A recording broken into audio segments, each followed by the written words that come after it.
Hello there, Stevos! Welcome to this week's episode of Steve's Movie Wrap-Up right here on my YouTube channel, SteveOfficial. First things first, before we get in to this week's movie reviews that I've been watching this past week, there's two things. First of all, I'm very lucky that I'm able to actually film this video. Last night, around about 2:30 in the morning, I accidentally spilt my flask of tea all over my camera. Luckily, it's fine. It still works, thankfully. The microphone still works. You can still hear me and all of that stuff. So, thank goodness. Otherwise, I'd be going all Christmas without vlogging and, oh, that would have been bad. It would have been terrible. And you guys wouldn't have been seeing content from me for a very long while. But, anyway, either way, though, I'm glad my camera still works and it's still filming. Do my movie wrap up, do my vlogmas videos, no problem at all. Anyway, so that's that, okay? Nothing else got damaged, by the way, because literally, I'm not joking, it's like I had a full flask of tea and it just spilt all over my unit, like literally went all over my charging pad where I put my phone on charge to charge. That still works, thankfully. It got all over like my iPad and stuff like that. I'm there like, oh no. But anyway, luckily everything's fine, everything still works. So that's the good news. Also as well, before we get into this week's movie wrap up, I just very quickly want to say that this is probably going to be the last movie wrap up video that I'm going to do for a couple of weeks. Reason being is because although this week I've been watching movies on like Amazon Prime and stuff like that, but first of all, I haven't been to the cinema to go and see any new movies, so don't expect there to be any sort of new movies that I've watched recently or reviewed and stuff like that, because there isn't. And there hasn't been for the last couple of weeks, actually, surprisingly. Like, I think last week's episode was the same. It was literally just a movie wrap-up with me watching movies that I've already seen before, like rewatches and stuff like that. But anyway, but as well at the minute, I'm kind of like going through the whole movie fatigue kind of situation where like I've watched too many movies. I'm getting bored of watching movies at the minute, so I'm kind of just there like I need a week to kind of like, I don't know, I just need a week to kind of just relax, not watch films, just watch TV shows instead. That's exactly what I'm doing. I'm literally going to spend the next week watching TV shows.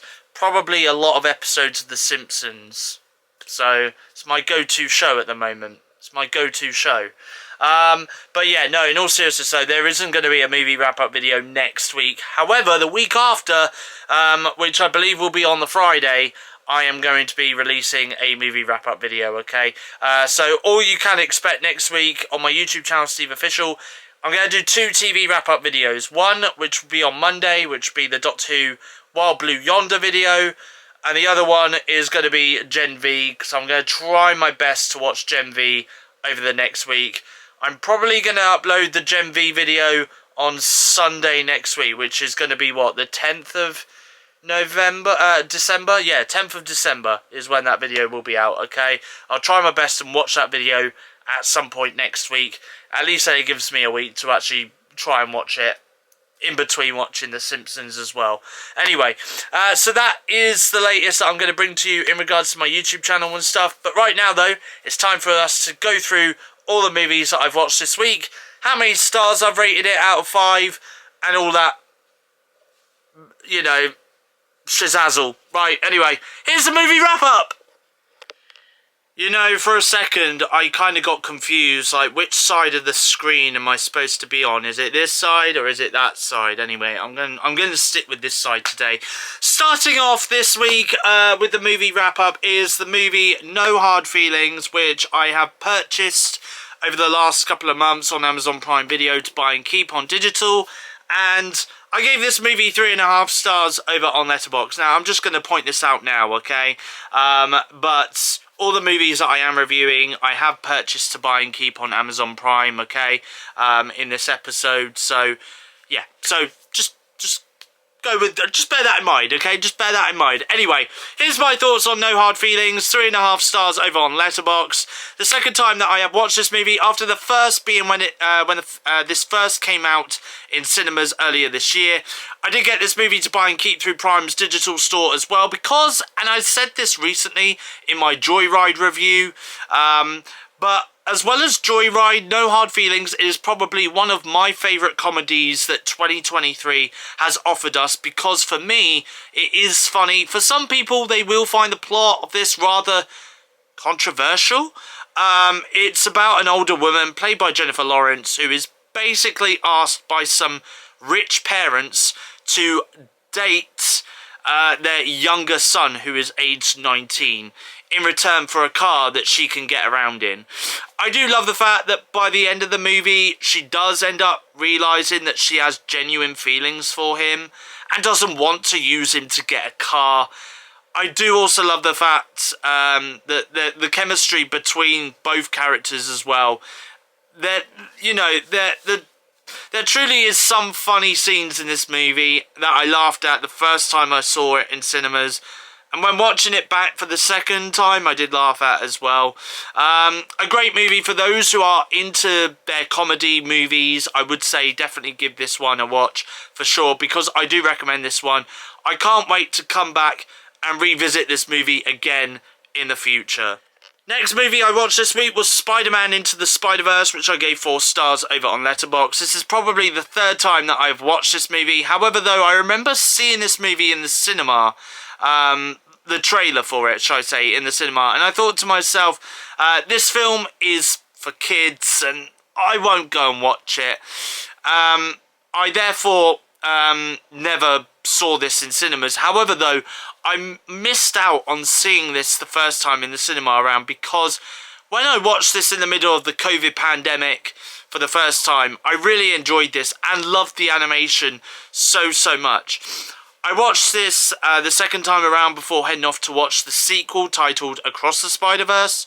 And again, I really loved this for the animation that they used in the movie. But watching it the third time though, which by the way, I now have purchased to buy and keep on Prime, alongside the sequel Across the Spider-Verse, I really enjoyed watching this one again a lot. I will always appreciate this for the animation style techniques that this uses throughout the movie. I also love the fact that we get to see Miles Morales portray the character of Spider-Man rather than the usual Peter Parker setup. Either way though, this movie is amazing and I can't get enough of it neither. Definitely one of the best animated movies that we have been given in recent years.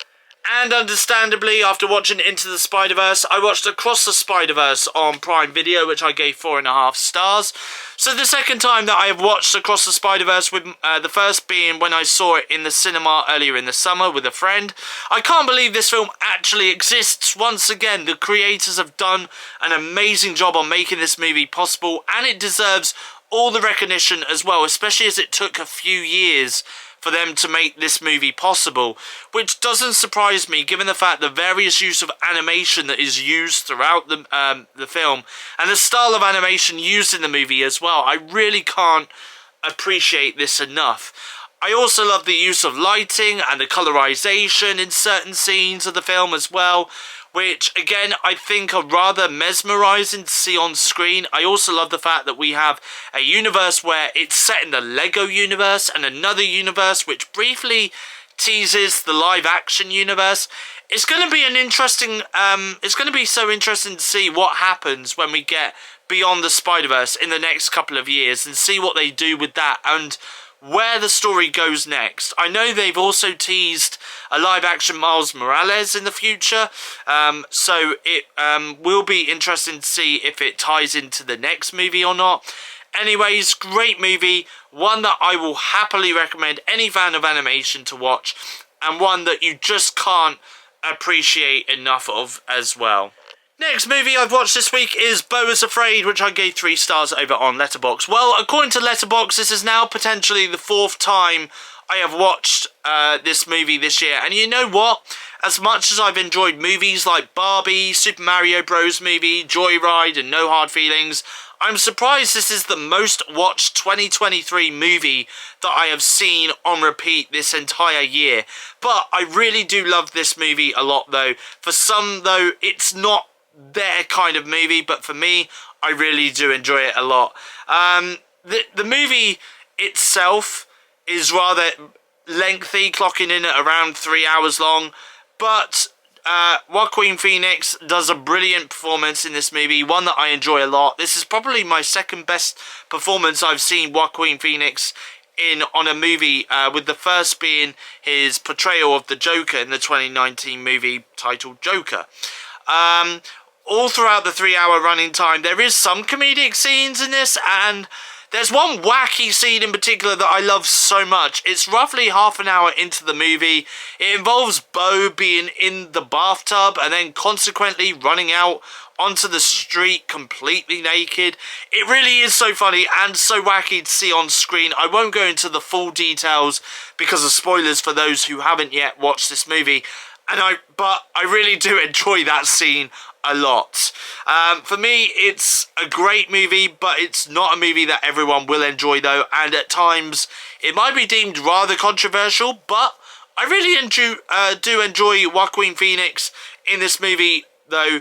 He portrays the character of Bo rather well, and at times you do feel rather sorry for his character as well, particularly with some of the stuff that his character does end up going throughout the movie. Next movie I've watched this week is The Evil Dead from 1981, and I gave this movie 4 stars over on Letterboxd. I've seen this movie quite a few times, to be honest, and I won't lie to you, but this movie is brilliant. It's a classic horror movie, which way back when it first got released, I can see how people got really frightened by it, particularly when the people turn into those demons from the book as well. But to me, now the movie doesn't scare me, but I enjoy the fact that I see people with these clearly obvious fake prosthetics and makeup on their faces and stuff, and of course the deep demonic voices that they make as well. But yeah, so it's a really good movie. However though, Ash's girlfriend, when she turns into a demon, really annoys me because of that annoying girly laugh thing her demon does throughout the movie. Even Ash himself gets annoyed with it, and seriously, I don't blame him. Sam Raimi made this movie possible, and I really love what he does with this movie, especially the camera angles as well. It's a really good movie with a short running time, just being slightly under the 90-minute mark, but it's still a great watch for horror fans like me to enjoy watching from time to time.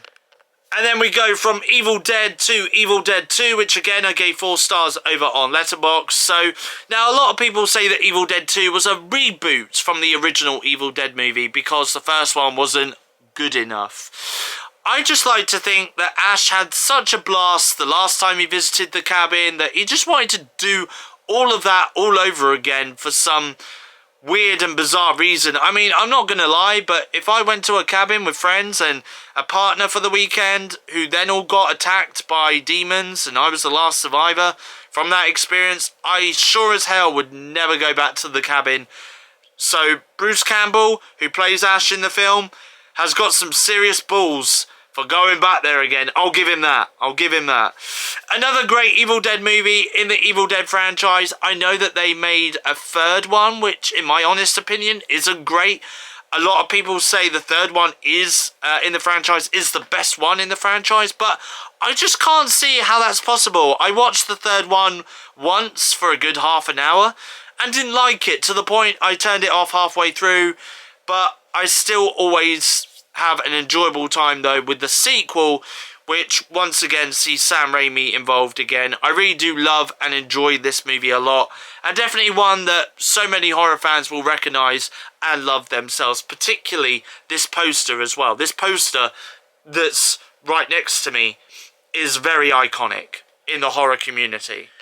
The next movie that I have watched this week is Evil Dead from 2013, which I gave 4.5 stars over on Letterboxd. So Evil Dead 2013 for me is rather difficult to say that this is the best movie in the franchise, because It was for a short while before Evil Dead Rise was released, because I thought it was so much more gorier than the first two original movies, and I just love the plot so much. I'll be honest though, given the fact that at this stage the Book of Evil now has barbed wire across it, if I came across a book with barbed wire all over it, I wouldn't cut it open and open it just in case it's a Book of Evil or something like that. I love the direction that this movie goes in, and like the first two original movies, it's set in a cabin again, which I enjoy. Bruce Campbell doesn't make an appearance in this one, sadly, but that's okay though, because the characters are completely different and fresh faces for the beginning of the movie anyway. But I also do love the demonic voices in this one as well, because they have at times got some rather funny and comedic lines at times as well. And finally, it's obvious in the Evil Dead franchise watch along that I did earlier this week, I watched the latest Evil Dead movie, which is titled Evil Dead Rise, which I gave 3 stars over 3.5 stars over on Letterboxd. So I think this might actually be my 4th time this year watching this movie since its release in the spring of 2023. Easily and hands down one of my best horror movies I have seen in 2023. Easily and hands down one of those horror movies that can quite easily become a comfort horror movie to watch from time to time and just won't get bored of watching. Yes, us horror fans out there, we all have our comfort horror movies that we love watching, and I think Evil Dead Rise for me is most certainly one of them. And I will also say that Evil Dead Rise is easily and hands down one of the best Evil Dead movies that the franchise has given us so far. I have heard rumours shortly after the movie release that there will be more Evil Dead movies to come in the years that follow, and they will be released every couple of years, so there will be less of a gap and a wait to see the next installment in the franchise, because as this movie was released, Evil Dead that came out back in 2013 was understandably 10 years old, and for Evil Dead fans out there, that's a really long time to wait for the next installment in one of their favourite horror franchises. I really love the fact that this one takes things to the next level. It's not set in a cabin except for the beginning scene, which, by the way, I can't get enough of. Every time I watch that opening scene, I just love it and can't stop appreciating it enough. I also love the fact that the demons are preying on a family this time and not a bunch of teenage friends. Again, something different in the franchise. I love how gory this film is, how at times this can be quite brutal and terrifying. I also absolutely love the mother in this, especially when she becomes one of the demons. Such a great movie. It's going to be so difficult to say which is my best horror movie of the year, because I have seen some amazing work from amazing directors who know and love horror as much as I love the horror genre, and many other fans out there for that matter. But this is up there as the best horror movie that 2023 has given us, alongside Talk to Me, Thanksgiving and Scream 6. Okay, next movie I've seen this week is Infinity Pool, which I gave 3 stars over on Letterboxd. I think I've watched Infinity Pool 3 times now. I remember the first time I watched it, it was with friends. The second time I watched it was on my own. And the third time I watched it was again on my own. Anyways, I will be honest here. I feel really bad for the character of James, especially towards the end of the movie. Like, the way he gets treated by the character played by Mia Goth is really harsh, but I will say that Bill Skarsgård played the character rather well. I will say that towards the end of the movie, Mia Goth's character is so annoying. You just want to just shout and scream at her character and just tell her to shut the hell up. But I will say though, Mia Goth did do a phenomenal job playing her role in the movie. I also would like to say at times that this movie can be rather colourful and visually stunning. I also love that scene where halfway through the movie James has to get completely nude and has to wear that mouth guard. It's just the way he looks at the guard before going into the room to get cloned. He just looks so silly and stupid, and it's just so comedically funny to watch on screen. Oh, it just really is. One of the best movies that I've watched of 2023, I rewatched this week. It is the Super Mario Bros. Movie, which, by the way, every time I've watched this movie this year, I've given it 5 stars. Understandably, I've given it 5 stars once again over on Letterboxd. Hands down, one of the best movies that 2023 has given to us, and easily one of the best movie adaptation of a video game that anyone has ever given to us. I must apologise to Sonic the Hedgehog. But Super Mario Bros. Movie is an absolute delight, and I can't believe that this is now the 4th time I have watched this movie this year. I remember watching it twice in the cinema, and then watching it when I first bought it to buy and keep at home with my mum. And I remember all of my friends really enjoying this film, and even when I watched it for a 3rd time at home with my mum, she said that she really enjoyed this one as well. So it doesn't take itself too seriously. It's one of those family-friendly movies that's just an easy escapism, and I absolutely love that about this movie. There's no agenda to the film, neither. And I think, without a doubt, there will be a sequel made. There hasn't been any official confirmation yet about a sequel in the works, but after getting a lot of money at the box office earlier this year, and with there being a post-credit scene at the very end of the movie hinting at a possible sequel, I think it won't come to a surprise that a sequel will be announced at some point in the near future. I really enjoyed this movie a lot. The voice cast, as ever, are absolutely great, and they smash their respective roles in the movie, particularly Jack Black, who voices the evil villain Bowser in this movie. He absolutely smashes the role, and I don't think I could see anyone else voicing the role of Bowser as Jack Black being casted as Bowser was a no-brainer here.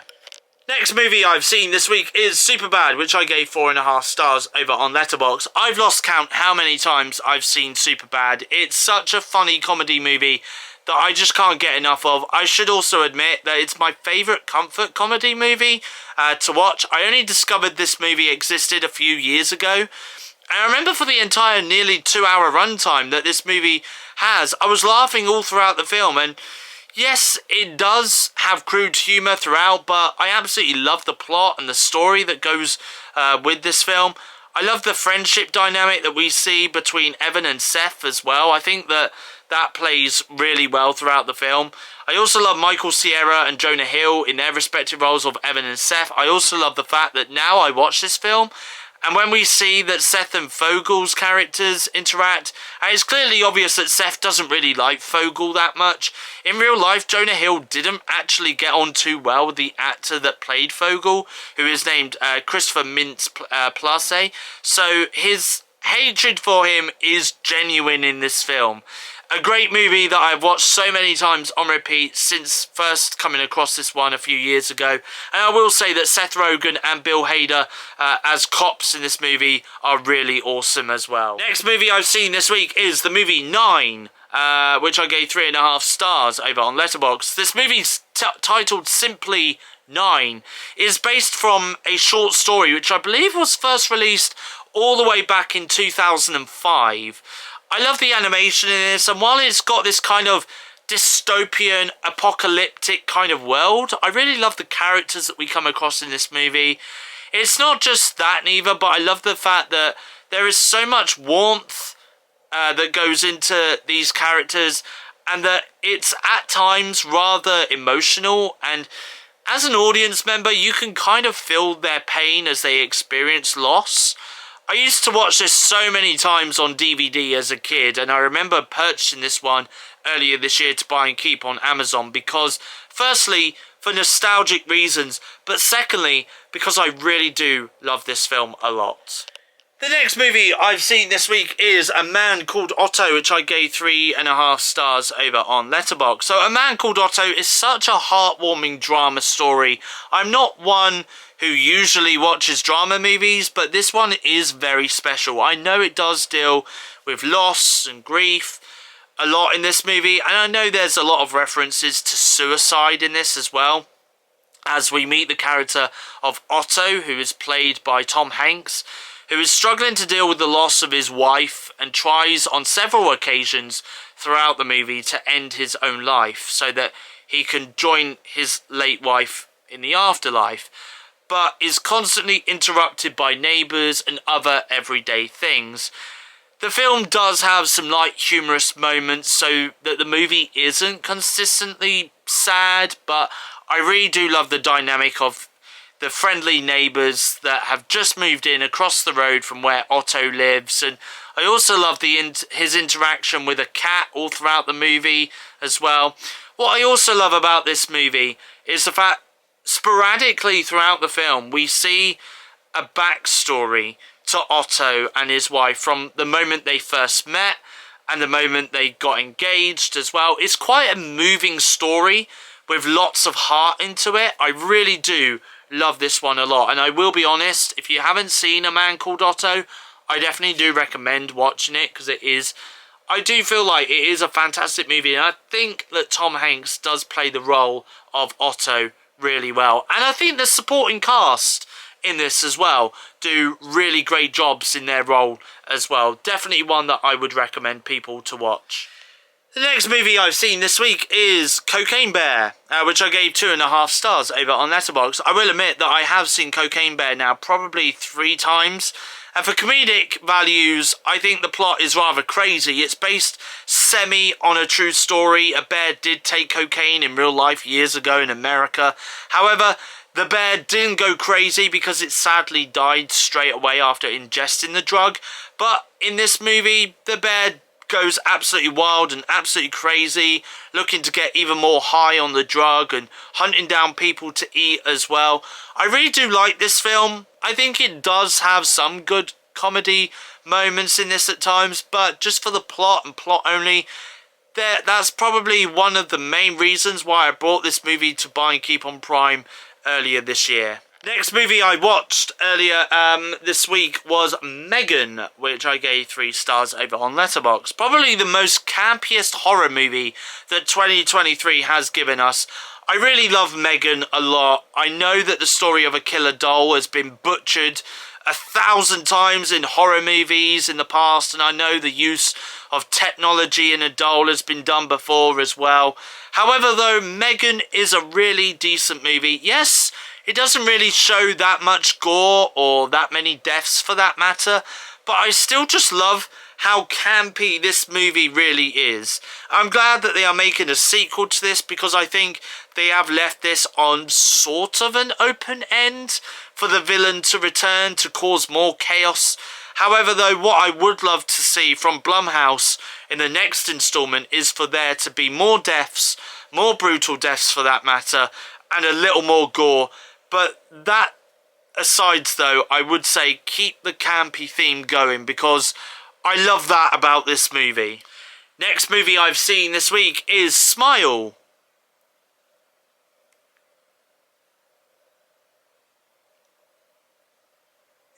Shall I stop? Shall I stop now? Shall I? Shall I stop? Okay, let's stop. Right, okay, so yeah, I've seen Smile, which I gave 2.5 stars over on Letterboxd. So a lot of people say that the movie Smile really affected them. However, though, for me, as a horror fan, I didn't really find this quite effective, or at times scary neither. I mean, there's one scene where a character goes up to the main character, Rose's car, and her head comes off her neck and is left hanging upside down outside Rose's car as Rose is in the car screaming. Now, of course, this scene is all playing in her mind and isn't really happening, but when we get to that scene, you kind of expect it to happen, and that's because the scene in question was in the original trailer. But if it wasn't, then I probably wouldn't have expected that to happen, and it would probably have more of an effect on me. The movie is getting a sequel which will be released in the next couple of years. For me, I felt like the ending was rather rushed and ended abruptly, but it'll be interesting to see what they do with the sequel and whether the sequel will be as somewhat good as this one was. I just would like to see the sequel have some sort of an effect on me as a horror fan, because sadly this one didn't. And the next movie that I have seen this week is Don't Worry Darling, which I gave 3 stars over on Letterboxd. So Don't Worry Darling is a rather interesting movie, which I have, funnily enough, only seen once or twice before, but I still find this a somewhat interesting movie. It does star Florence Pugh and Harry Styles, and I do love their performances that they give throughout this movie, and at times this does have some plot twists, which I think if you're watching this for the first time and going into this slightly blind, then you won't see the twists coming. However, if like me, you have seen this movie a couple of times, then the twists just don't seem rather effective as much. The film does sadly end abruptly, and it does leave you with some questions which I do feel are left unanswered, and I can't see this movie getting a sequel of any kind, sadly. But would it warrant a sequel though? Or was this just a story which was told in this movie, and there is more left to tell from this? It'll be interesting to see what the future holds, but I wouldn't hold out hope that there will be a sequel of any kind for this movie in the future. Now, I know we're on the 1st of December at the time of this video coming out today, and obviously, you know, you probably think, Steve, why are you not watching Christmas movies right now? Hold on, okay? Hold on. I mean, let me tell you now, right? I am going to be doing a movie wrap-up video very soon, which is going to be inundated with me watching a ton of Christmas movies and reviewing them for you guys and letting you know my thoughts on those Christmas movies as well. That's coming very soon. That's coming later in December, I promise you, okay? Maybe even when I get back into watching movies again and my next episode of the movie wrap-up comes out, maybe across those next couple of episodes, you guys can expect to see me talk about Christmas movies. However, though, this week I have watched a Christmas movie, which I have purchased to buy and keep on Amazon Prime Video. And it's titled 8-Bit Christmas, which I gave 3.5 stars over on Letterboxd.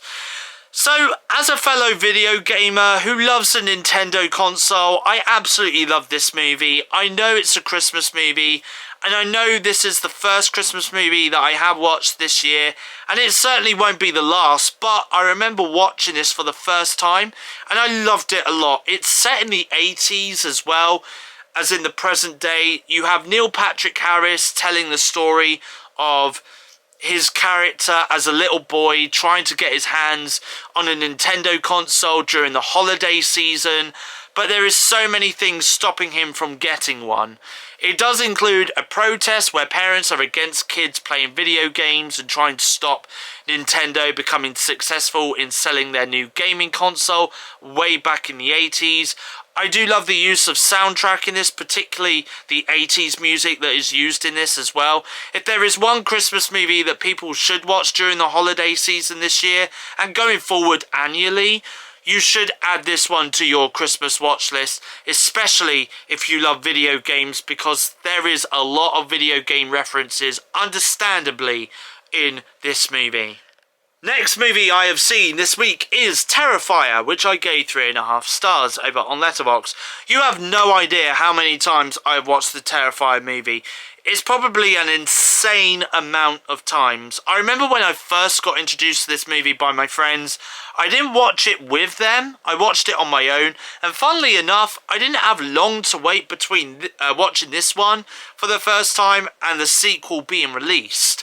But Art the Clown is so brutal and at times is a troll towards his victims as well. He can be at times rather scary as well, and there are some scenes that genuinely some horror fans will find rather uncomfortable to watch. There are definitely a few scenes in here which I do at times find rather uncomfortable and sickening to watch, but what I will say though in this film is this film feels like it's set in the 70s, as it has that 80s aesthetic feel to the movie, 70s aesthetic feel to the movie, which I do love. Even the soundtrack does sound rather 70s as well, but this is still a film that I do enjoy revisiting every now and then and watching, particularly if I haven't watched it in a while. And after watching Terrifier, I did watch Terrifier 2 as well, which again, same score as Terrifier. I gave it 3.5 stars over on Letterboxd. So Terrifier 2 came out over a year ago now, by the time I've done this review. And I'm still not over that bedroom scene. I'm also not over the fact that this movie came out over a year ago, but still though, Terrifier 2 is a fantastic and effective horror movie that I do enjoy watching, and I think the character of Sienna in this film is so awesome, and I can't wait to see what role she will play in the third installment of the franchise. I think it's now safe to say that Art the Clown has become an established horror icon now that people can say terrifies them. And again, he does like to play pranks on his victims that he's preying on, but I also I do think that Damien Leone, who directed Terrifier and Terrifier 2, has set the groundwork down now and is starting to tell his story about Art the Clown. Because the thing is, us as the audience members have no idea why he's going around and murdering his victims, and also there are rumours that he has a possible connection to Sienna and her brother as well, and I think that will be explored later on down the line. There's still a lot of questions that horror fans will have about these movies, and I do hope that eventually we will get those questions answered. Can I just say something as well? Lauren Levera, who plays Sienna in the movie as well, is really, really great in the role of Sienna. You know, honestly, if there was like a horror convention or something like that, and I know she, actually there was a horror convention recently, it was up in Manchester, sadly I didn't go to it, and she was there. But if they ever had a horror convention locally to where I am here in the UK, and Lauren Levera was there, who plays Sienna in the Terrifier movies, I would happily go and speak to her and go and say hello and stuff like that, because honestly, I think she does a phenomenal job as Sienna in that movie. But anyway, but yeah, seriously though, Terrifier 2, great film, and I cannot wait for Terrifier 3, which actually comes out next year in October. And then the final movie that I watched before I got really, really bored of watching movies and got movie fatigue this week was the movie Fall, which I gave 3.5 stars over on Letterboxd. So I can't believe that this movie is over a year old, and yet I really enjoy watching this movie. I think that the characters of Becky and Hunter are developed rather well in this movie, and I think the actresses who played both of the roles did a great job at portraying them. Loved the fact that we had Jeffrey Dean Morgan made a couple of cameo appearances in this movie as well. I will be honest though, while the movie itself was great and I do enjoy watching this one, but in reality, if someone was a life risk taker, would they really climb up this ancient radio tower despite the fact the ladder to go up it is all over the place? I think if I was one of those life risk takers and looked at the ladder to go up that tower and saw that it was rather unstable, then I probably would have turned around and gone back home and gone back to the drawing board of places to go and climb. But the fact that they are making a sequel and a third movie as well is a rather interesting concept, because I have heard that they are planning to use the same characters from the first film, which is kind of impossible when two of the characters died in this film. But also, why would the surviving character want to continue to climb dangerous things if they nearly died in the first movie? That makes no sense to me, but either way though, I will still give the second and third movie in the full franchise a watch. I just hope that the stories in both movies are different to the first one, and that I do hope that they are as good as what this one is. And that is all the movies that I have watched this week. I'm not going to lie to you, literally, had I have not got movie fatigue, there would have been so many more movies that I would have watched and probably reviewed in this video. But I did get bored. I will also say as well, I did end up watching some movies with my friends Damon and Kim, actually, on Thursday this week, as I met up with them. We did watch We watched Jingle All the Way, Home Alone 2, Lost in New York, Better Watch Out, and we also watched The Passenger as well, which I have given you guys my thoughts on The Passenger before in one of my movie wrap-up videos that I have done. I believe I have anyway. But anyway, but in terms of the other movies that we did watch yesterday, like Jingle All the Way, Home Alone 2, Lost in New York, and Better Watch Out as well. Obviously, they are Christmas movies. I am going to be watching them again a little bit later on in December because I am going to be doing a Christmas movie marathon. And obviously, like I said, later in December, I'm going to be giving you guys my thoughts on a ton load of Christmas movies as part of like my movie wrap-up series. It's probably going to be across maybe 2, maybe 3 episodes, depending. But yeah, I'm really excited to be watching some Christmas movies. There's even going to be some brand new Christmas movies that have come out this year as well on streaming, which I'm going to be watching and I'll give you my thoughts on as well. So I'm looking forward to giving you guys my thoughts on some Christmas movies. But like I say, guys, I'm going to end this video here.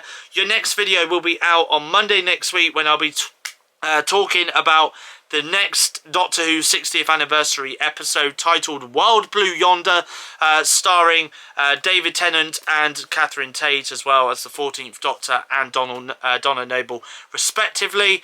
And of course, that's part of my TV wrap-up series. So that'll be out on Monday at 4 PM UK time.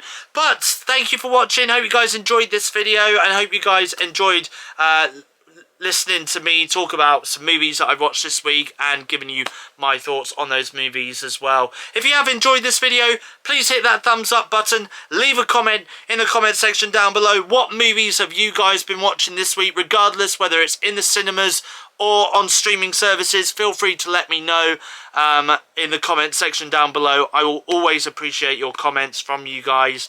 And if you are new around here, feel free to hit that subscribe button to become a Stevo. But until my next video, goodbye, thanks for watching, and I'll see you guys again in my next YouTube video.